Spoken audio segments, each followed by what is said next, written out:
हिमाचल प्रदेश के देवभूमि में प्लास्टिक कचरा भविष्य की सबसे बड़ी समस्या के रूप में सामने आ रहा है। जमीन ही नहीं, पॉलीथिन से हवा भी प्रदूषित हो रही है।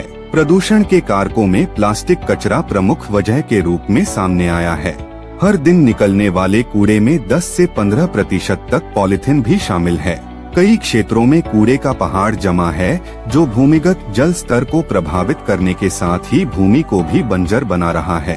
जमीन की पानी अवशोषित करने की क्षमता नष्ट होती जा रही है और जल संकट से जूझ रहे शहर की समस्या दिन व दिन गंभीर होती जा रही है। रासायनिक खाद और कीटनाशकों के बढ़ते उपयोग का विपरीत असर मिट्टी पर पड़ रहा है।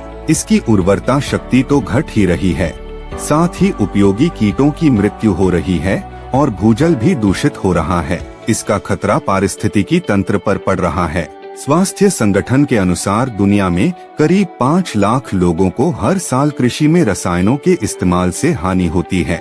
इससे लीवर और किडनी आदि की बीमारियां हो रही हैं। विश्व खाद्य एवं कृषि संगठन की रिपोर्ट के मुताबिक 30 साल में कृषि में रसायनों का प्रयोग 11 गुना से अधिक बढ़ा है। वहीं औद्योगिक और मेडिकल कचरा, पॉलीथिन बैग, प्लास्टिक और अन्य तरह के दूषित पदार्थों के जमीन पर जमा करने से भी मिट्टी और जल प्रदूषित हो रहा है। जिला के औद्योगिक क्षेत्रों आसपास के क्षेत्रों की उर्वरा क्षमता लगातार कम होती जा रही है। मिट्टी के पोषक तत्व कम होने के साथ ही सूक्ष्म जीवाणुओं की संख्या में निरंतर गिरावट हो रही है। खेत में रासायनिक उर्वरक और पॉलीथिन जब जमीन में दबती है तो भूमि पानी अवशोषित नहीं कर पाती है।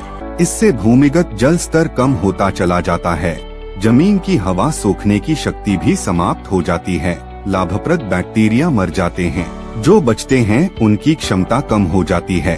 इससे उर्वरा शक्ति भी नष्ट हो जाती है। सूत्रों के अनुसार जिले भर में रोजाना 500 किलो से ज्यादा पॉलीथिन की खपत होती है। जिला के अधिकारी और कर्मचारी भले ही पॉलीथिन के खिलाफ समय समय पर अभियान चलाने का दावा करते हों, लेकिन पॉलीथीन का प्रयोग धड़ल्ले से किया जा रहा है।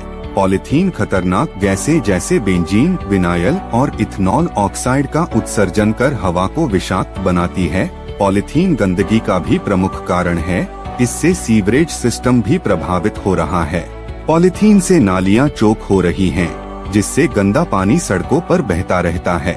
इसी न्यूज के संदर्भ में जब जिला औद्योगिक क्षेत्र के अधिकारीगण से बात की गई तो उन्होंने अपना पला झाड़ते हुए कहा कि हमारे ऊपर काम को लेकर बहुत ज्यादा दबाव है, इसलिए हम औद्योगिक क्षेत्र में निरीक्षण हेतु पहुंच ही नहीं पाते, जिससे कारण उद्योगों वाले सभी अपनी मनमानियों के चलते ऐसा करते हैं। बताया कि 2 महीने से ये आपको पूछ के गिराया गया है, तो ये तो पता होना आपको कि इसका भी प्रदूषण होता है। नहीं सर, उनकी फैक्ट्री है, उन्होंने बोला था कि हम कुछ दिन रखेंगे फिर उठा लेंगे इसको।